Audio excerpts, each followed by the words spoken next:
नमस्कार, 7 PM news live देख रहे हैं आप। आपके साथ मैं हूं लावनी श्रीवास्तव। आपने पीछे स्लग देख लिया होगा, समझ चुके होंगे कि आखिर हमारे देश में लखपति मजदूर भी रहते हैं। जी हाँ, हम अपने ही देश की बात करने वाले हैं, उस देश की जहां पर राष्ट्रपति का वेतन मात्र 1 से 1.5 लाख रुपए होता है। लेकिन इसी देश में कुछ ऐसे मजदूर हैं जो प्रति माह 4.5 लाख रुपए वेतन उठाते हैं, और ये वो मजदूर हैं जो हमारे देश के फूड कॉर्पोरेशन ऑफ इंडिया में काम करते हैं, विभागीय मजदूर हैं। सीधे तौर पर 1970 में आपको बता दें कि एफसीआई में ठेका मजदूरों के प्रावधान को खत्म कर दिया गया था। तब से लेकर अब तक 46 सालों से फूड कॉर्पोरेशन ऑफ इंडिया में एक बड़ा गड़बड़ झाला चल रहा है। 370 के श्रमिक ऐसे हैं जो 4.5 लाख रुपए प्रति महीने सैलरी उठाते हैं। इस गड़बड़ झाली को दरअसल सुप्रीम कोर्ट ने संज्ञान में लिया और सीधे तौर पर केंद्र सरकार को लताड़ लगाते हुए इन विभागीय मजदूरों को हटाने की बात कही है। केंद्र सरकार मान गया है, ठेके पर मजदूरों को दोबारा लेगा। लेकिन इस बीच सवाल ये उठ रहा है कि आखिर 46 सालों से सरकार के नाक के नीचे अगर इतना बड़ा गड़बड़ घोटाला चल रहा था, अगर फूड कॉर्पोरेशन ऑफ इंडिया को हर महीने 1800 करोड़ रुपए का घाटा हो रहा था, तो आज तक सरकारें क्यों सोई हुई थी? इसमें सिर्फ फूड कॉर्पोरेशन ऑफ इंडिया की ही मिली भगत है या कहीं ना कहीं से सरकार के कुछ नुमाइंदे भी इस गड़बड़ झाले का हिस्सा थे? इस मसले पर ही कुछ और खास बातें आपके बीच रखने की कोशिश करेंगे, लेकिन उससे पहले इस रिपोर्ट को जरा ध्यान से देखिएगा।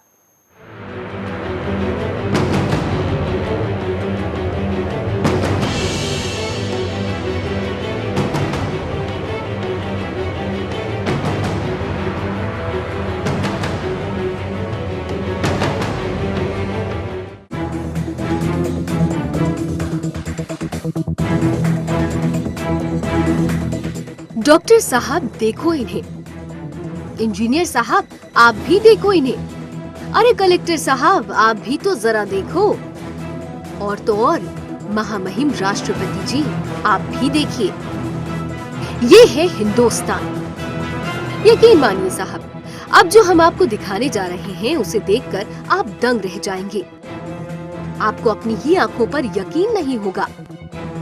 वर्षों तक की गई मैथ्स और मेडिकल साइंस की पढ़ाई धरी की धरी रह जाएगी। सर चकरा जाएगा आपका कि क्या जरूरत थी लाखों रुपए खर्च करके इतनी पढ़ाई करने की? क्या जरूरत थी रातों की नींद हराम करके यूपीएससी की पढ़ाई करने की? देश का युवा इंजीनियर और डॉक्टर बनकर अच्छी जिंदगी जीना चाहता है, अच्छा वेतन पाना चाहता है, देश और समाज के लिए कुछ करना चाहता है। लेकिन अब इसके लिए पढ़ाई करने की जरूरत नहीं है, अब रातों की नींद हराम करने की भी जरूरत नहीं है। अगर आप अच्छी सैलरी और लग्जरी लाइफ जीना चाहते हैं तो मजदूर बन जाइए। जी हाँ, चौंकिए मत, सही सुना आपने, मजदूर बन जाइए, लेकिन सिर्फ फूड कॉर्पोरेशन ऑफ इंडिया में, क्योंकि यहाँ आप मजदूर बन गए तो आपको कुछ करने की जरूरत ही नहीं है। सिर्फ हर महीने की पहली तारीख को सैलरी ले जाइए, बाकी काम तो प्राइवेट मजदूरों से करवा दिया जाएगा। अंग्रेजी अखबार टाइम्स ऑफ इंडिया के मुताबिक फूड कॉर्पोरेशन ऑफ इंडिया यानी कि एफसीआई में 370 विभागीय मजदूरों को 4.5 लाख रुपए प्रति महीने की सैलरी मिलती है, जो कि भारत के राष्ट्रपति और आईएएस अधिकारी के वेतन से कहीं ज्यादा है। पिछले कई सालों से एफसीआई में इस तरह की लूट को पूरे कानूनी तरीके से अंजाम दिया जा रहा था, लेकिन 8 जुलाई 2016 को सुप्रीम कोर्ट इस पर सख्त हो गया। सुप्रीम कोर्ट ने केंद्र को इस मामले पर तत्काल प्रभाव से कार्रवाई करने को कहा। कोर्ट से फटकार लगी तो केंद्र भी हरकत में आ गया। आनन फानन में सरकार ने अधिसूचना जारी करके कहा कि एफसीआई के गोदामों में अब ठेका मजदूरों को रखा जाए, न कि विभागीय मजदूरों को। राजापाल के साथ ब्यूरो रिपोर्ट, सुदर्शन न्यूज। तो सोचिए, बोरा चढ़ाने और उठाने के लिए 4.5 लाख रुपए प्रति महीने दिया जा रहा था फूड कॉर्पोरेशन ऑफ इंडिया की तरफ से, और दूसरी तरफ रोना रोया जा रहा था कि फूड कॉर्पोरेशन ऑफ इंडिया को हर महीने 1800 करोड़ रुपए का घाटा हो रहा है। घाटा कहाँ हो रहा था आप खुद ही समझ सकते हैं। बहरहाल चलिए एक बार फिर आपको बता देते हैं कि फूड कॉर्पोरेशन ऑफ इंडिया है क्या, भारतीय खाद्य निगम है क्या, इसे समझना भी बहुत जरूरी है। दरअसल एफसीआई यानी food corporation of India, Hindi में भारतीय खाद्य निगम कहा जाता है इसे, 1964 में भारतीय खाद्य निगम की स्थापना की गई थी। किसानों के हितों को सुरक्षित रखने के लिए इसकी स्थापना की गई थी। एफसीआई देश भर में खाद्य वितरण को सुनिश्चित करता है। अनाज को सरकारी समर्थन मूल्य पर किसानों से खरीदता है। 1970 में आपको बता दें कि कांग्रेस सरकार ने ठेका मजदूरी को खत्म कर दिया था, क्योंकि उस वक्त भी अनियमितताएं सामने आई थी। उस वक्त मजदूरों को उतना वेतन नहीं मिल रहा था जितनी जरूरत थी। आज के जैसा नहीं था कि 4.5 लाख रुपए प्रति महीने वो ले रहे हो। इसी वजह से ठेका मजदूरों की परंपरा को खत्म किया गया और विभागीय मजदूरों को रखना शुरू किया गया। अब सुप्रीम कोर्ट ने फिर से ठेका मजदूर रखने के लिए कहा है। इसलिए कहा गया है क्योंकि बीते 46 सालों से फूड कॉरपोरेशन ऑफ इंडिया के अंदर एक ऐसा गड़बड़झाला चल रहा था जिस पर किसी की नजर नहीं गई थी। फूड कॉरपोरेशन ऑफ इंडिया में मजदूर, जो विभागीय मजदूर हैं, वो प्रति महीने 4.5 लाख रुपए वेतन उठा रहे थे, जो हमारे देश के राष्ट्रपति से भी कहीं ज्यादा है, उनके वेतन से भी कहीं ज्यादा है। ये मजदूर सीधे तौर पर अपनी जगह पर प्राइवेट मजदूरों को रखते थे, उनको 7 से 8 हजार रुपए प्रति महीने देते थे, उनसे काम करवाते थे और बदले में विभाग से पूरी सैलरी उठाते थे। बहरहाल इस पूरे गड़बड़ झाले को जिस तरीके से सामने लाया गया है और इस पूरे मसले को लेकर अब केंद्र सरकार एक्टिव होती हुई नजर आ रही है, एक्शन मोड में नजर आ रही है। इसे और ज्यादा अच्छे से समझते हैं, इस पहलू को समझते हैं। मेरे साथ एक खास मेहमान फोन लाइन पर जुड़ रहे हैं। स्वागत करना चाहूंगी जाने माने वरिष्ठ पत्रकार अरुण आनंद जी का।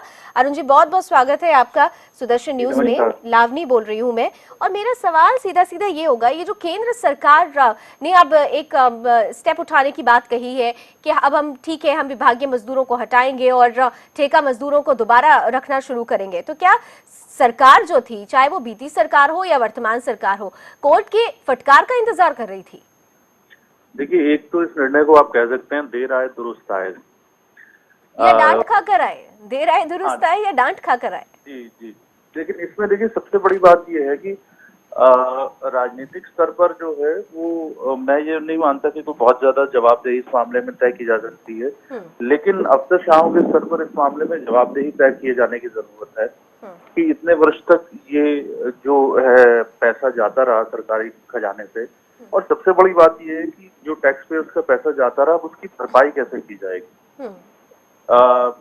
एक चीज ये भी है इसमें महत्वपूर्ण बात की जो controller and auditor general of India CAG, हैरानी की बात यह है कि सीएजी की भी हर साल जो है ऑडिटिंग करता है, और सीएजी या ऑडिटिंग की रिपोर्ट्स में भी अगर ये देखना होगा कि इस तरीके की चीज सामने नहीं आई। सीएजी की रिपोर्ट बाकायदा पार्लियामेंट में टेबल की जाती है और पार्लियामेंट में इसके विभिन्न विषयों पर चर्चा होती है। खासकर पिछले कुछ सालों से हम देख रहे हैं कि सीएजी की रिपोर्ट को बहुत ही ध्यान से स्कैन किया जाता है और हर मुद्दे पर जो सीएजी की सरकार, किसी भी सरकार को लेकर, सरकारी विभाग को लेकर प्रतिकूल टिप्पणियां होती हैं, मीडिया में भी उसके विषय में जो है विस्तार में चर्चा होती है। बट ये मुद्दा अभी हाल ही में सामने आया, और जैसा आपने अपनी रिपोर्ट में भी बताया कि इतने वर्षों से ये चल रहा था, तो ये सबसे हैरानी की बात है कि ये कैसे इसके लिए जिम्मेदार कौन है? कैग की रिपोर्ट की जैसे आपने जिक्र किया है, तो एफसीआई की तरफ से ही हर महीने ये कहा जाता रहा है, हर बार ये कहा जाता, जो उनकी एनुअल रिपोर्ट्स भी आई उनमें भी एफसीआई ने कहा कि हमें पैसों की कमी पड़ रही है, हम लोगों को रख नहीं पा रहे हैं, 1800 करोड़ रुपए का घाटा हो रहा है। तो अगर वो लगातार घाटे की बात कर रहे थे, अगर वो लगातार ये कह रहे थे हमारे यहाँ लोगों की कमी है, पैसों की कमी है, तो फिर इस रिपोर्ट की तरफ ध्यान क्यों नहीं दिया गया? आपको लगता है कि बिना सरकार की हरी झंडी के कुछ लोगों की, सब लोगों की हम बात नहीं कर रहे हैं, क्या कुछ लोग सरकार की तरफ से भी इस गड़बड़ झाले में इन्वॉल्व हो सकते हैं अगर थोड़ा थॉरली इसकी जांच की जाए तो? देखिए, मुझे अभी तो ये कहना जो है वो संभव नहीं है कि, लेकिन ये बात तो है कि बिना राजनीतिक सरपरस्ती के अफसरशाहों की हिम्मत नहीं हो सकती कि वो इस तरीके से सरकार को कई हजार करोड़ रुपए का चूना लगाए। पहली बात ये। दूसरी बात ये भी बात बड़ी स्पष्ट नजर आ रही है कि अगर किसी मजदूर को 4.5 लाख रुपए मिल रहे थे, तो वो उसे 4.5 लाख रुपए असल में उसकी जेब में उतने ही पैसे जा रहे होंगे जितने कि एक मजदूर को अमूमन मिलते हैं, और बहुत बड़ा हिस्सा निश्चित रूप से ऐसा लगता है कि सरकारी अधिकारियों में और शायद नेताओं में भी आपस में बढ़ रहा होगा। इसमें एक सबसे बड़ी बात ये भी है कि फूड कॉर्पोरेशन ऑफ इंडिया का ये पहला स्कैंडल नहीं है। फूड कॉर्पोरेशन ऑफ इंडिया लगातार अपने काफी लंबे समय से सिर्फ और सिर्फ अपनी इनएफिशिएंसी के कारण जो है वो समाचारों में रहता है।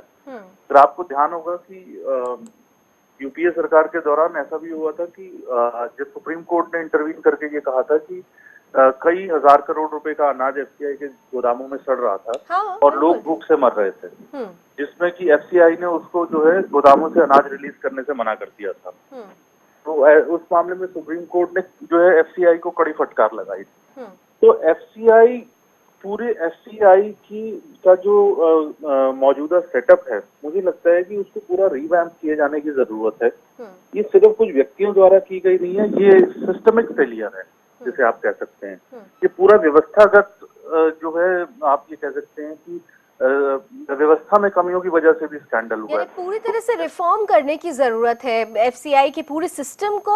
हम सिर्फ लोगों को हटाकर या बदलकर इन प्रॉब्लम्स का सोल्यूशन नहीं ले सकते। यहाँ पर एक सवाल और मैं आपसे समझना चाहूंगा, एक बहुत साधारण सा सवाल है और हर आदमी ये समझना चाहेगा कि जब कभी भी हम एक छोटे वर्ग को ज्यादा वेतन देते हैं, कहीं ऐसा तो नहीं है कि इन श्रमिकों को जिनको 4.5 लाख रुपए प्रति महीने सैलरी दी जा रही थी, उनको ऑन पेपर श्रमिक ना शो करके ठेकेदार शो किया जा रहा हो?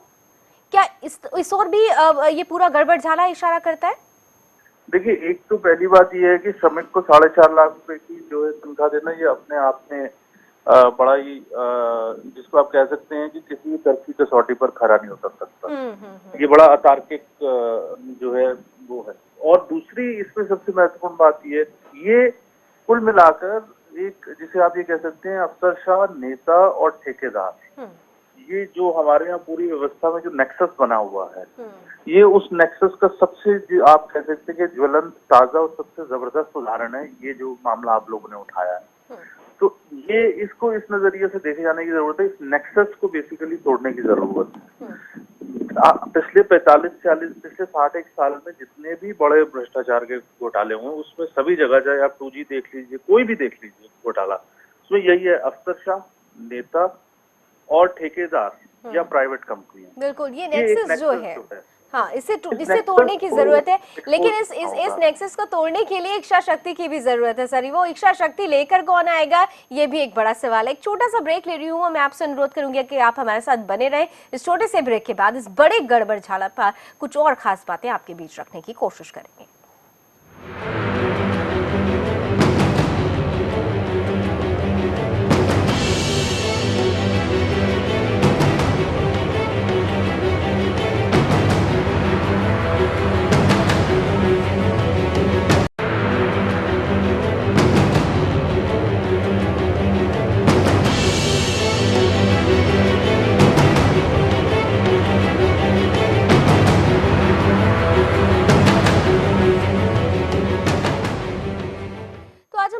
फूड कॉर्पोरेशन ऑफ इंडिया की, जहां पर एक बड़ा गड़बड़ झाला पिछले 46 सालों से चला रहा था।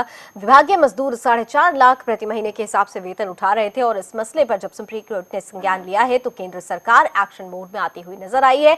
विभागीय मजदूरों को हटाकर एक बार फिर से ठेका मजदूरों को रखने की बात हो रही है। लेकिन सवाल यही है कि आखिर केंद्र सरकार अब क्यों जागी है? क्या वो सुप्रीम कोर्ट की लताड़ का इंतजार कर रही थी? बहरहाल इस बीच हमारे वो दर्शक जो अभी जुड़े हैं उन्हें बता दें कि आखिरकार ये पूरा मामला क्या है। शॉर्ट में सिनॉप्सिस आपके सामने है। एफसीआई के विभागीय मजदूरों की सैलरी 4.5 लाख रुपए प्रति महीने उन्हें मिल रहा था। राष्ट्रपति के वेतन से भी कहीं ज्यादा है इन मजदूरों का वेतन।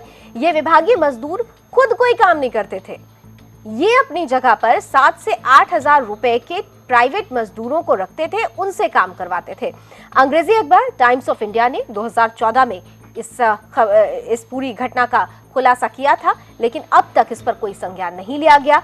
सुप्रीम कोर्ट ने आखिरकार केंद्र सरकार से अब इस मसले पर संज्ञान लेते हुए इस पर कोई कार्रवाई करने के लिए कहा है। केंद्र ने फिलहाल सुप्रीम कोर्ट की लताड़ के बाद, उसकी फटकार के बाद तत्काल प्रभाव से इस पर एक अधिसूचना जारी कर दी है और इस अधिसूचना के मुताबिक 63 गोदामों में, देश के 63 गोदामों में अब ठेके के मजदूर रखे जाएंगे। यानी 46 साल पहले 1970 में ठेका मजदूरों का प्रावधान जो खत्म किया गया था, एक बार दोबारा उन्हें फिर से शुरू किया जाएगा ताकि एफसीआई में चल रहा ये गड़बड़ झाला रुक सके। और हमारे साथ वरिष्ठ पत्रकार अरुण आनंद जी लगातार बने हुए हैं। अरुण जी, ब्रेक से पहले आप जैसे बोल रहे थे कि इस तमाम जो स्थिति ये पैदा हुई है, ये गड़बड़ झाला जो सामने आया है, इसे ठीक करना है तो एक नेक्सस को तोड़ना होगा, रेड टेपिज्म को खत्म करना होगा, सरकार और ब्यूरोक्रेट्स और एफसीआई के ठेकेदारों के बीच में जो एक षड्यंत्र चल रहा है उसे तोड़ना होगा। लेकिन आपको लगता है कि इसके लिए कोई आगे भी आएगा? क्योंकि विल पावर भी एक चीज होती है, इच्छा शक्ति भी एक चीज होती है, और वो इच्छा शक्ति कौन दिखाएगा?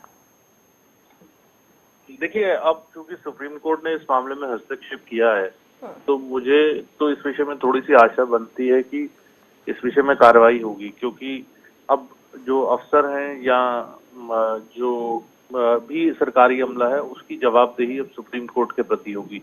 जैसा आपने ठीक कहा कि इतने साल से ये हो नहीं रहा था, मामला सारा जवाबदेही का है, कोई जवाबदेही तय नहीं कर रहा था, इसलिए इस चीज पर रोक नहीं लग रही थी। लेकिन अब सुप्रीम कोर्ट के हस्तक्षेप करने के बाद मुझे उम्मीद है कि इस विषय में निश्चित रूप से कार्रवाई होगी। और जैसा हम पहले भी देख चुके हैं कि कई मामलों में सुप्रीम कोर्ट के हस्तक्षेप करने के बाद ऐसा हुआ। लेकिन ये सबसे दुखद बात ये है कि ये काम बेसिकली एक, जिसे आप कहते हैं, एग्जीक्यूटिव को करना चाहिए था। ये कार्यपालिका के करने वाला काम था। हमारे यहाँ पे कार्यपालिका, विधायिका और न्यायपालिका में जो कामों का डिस्ट्रीब्यूशन है, ये कार्यपालिका के करने वाला काम था, जो उसने नहीं किया। ये विधायिका के करने वाला काम भी था, जहाँ पे कि नेताओं ने संसद में इस विषय में विस्तार से चर्चा नहीं की, ना ही इस विषय को ठीक तरीके से उठाया। ऐसे में जब न्यायपालिका ने हस्तक्षेप किया है, तो इस ऐसे ही मुद्दों की वजह से जो न्यायपालिका है उसका, हाँ, एक स्थिति सुधरने की बात है। लेकिन यहाँ पर एक जो स्टेप उठाया गया, ये कहा जा रहा है कि अब विभागीय मजदूरों को हटाया जाएगा और ठेका मजदूरों को रखा जाएगा। यहाँ पर मैं अपने दर्शकों से ये साझा करना चाहूंगी कि जब 1970 में ठेका मजदूरों का प्रावधान खत्म किया गया था, उस वक्त भी ऐसी स्थिति आई थी कि ठेका मजदूरों के नाम पर ज्यादा धनराशि उठा ली जाती थी, उन्हें ज्यादा धन आवंटित कर दिया जाता था, काम कम लोग करते थे, सैलरी जबकि पेपर में ज्यादा मजदूरों को दिखा के पैसे ज्यादा सैंक्शन करवा दिए जाते थे। तो ऐसे में ये कदम उठाना कि विभागीय मजदूरों को हटाया जाएगा और ठेके मजदूरों को फिर से रखा जाएगा, क्या आपको लगता है कि उससे स्थिति में सुधार आएगा? देखिए, ऐसा है कि मेरा मानना यह है कि अगर ये सिर्फ बात मजदूरों की नहीं है, मजदूरों को हटाने या रखने से ही अगर आप किसी तरह किसी चीज को डील करेंगे, तो आप सिर्फ एक बीमारी के जो सिम्टम्स हैं, सिर्फ आप उनका ट्रीटमेंट कर रहे हैं। आप उस बीमारी का जो रूट कॉज है, आप उसका ट्रीटमेंट नहीं कर रहे हैं। बीमारी का जो रूट कॉज है वो एक नेक्सस है, जो अफसरों, जैसे मैंने कहा, नेताओं और ठेकेदारों के बीच में वहां पर है। आप जब तक इस नेक्सस को तोड़ेंगे नहीं, वो मजदूरों के फॉर्म में साइफन ऑफ नहीं करेंगे पैसा, वो किसी और तरीके से पैसा साइफन ऑफ करेंगे। क्योंकि मुद्दा इसमें सिर्फ सवाल ये नहीं है कि मजदूरों का नहीं है, सवाल ये है कि पैसा साइफन ऑफ किया गया, बिल्कुल मजदूरों को 4.5 यानी सवाल पूरे सिस्टम पे खड़ा हो रहा है। और इस सिस्टम में ही जो गड़बड़ी है, जब तक उसे ठीक किया नहीं जाएगा, उस हमारे सामने ऐसी बजरंग तस्वीर आती रहेगी और ऐसे ही घोटाले होते रहेंगे। बहुत बहुत शुक्रिया अरुण जी हमारे साथ जुड़ने के लिए, अपनी महत्वपूर्ण राय हमारे बीच रखने के लिए। चलिए, इसी के साथ इस बुलेटिन में भी बस इतना ही। देश दुनिया की तमाम खबरों के लिए आप देखते रहिए सुदर्शन न्यूज। जय।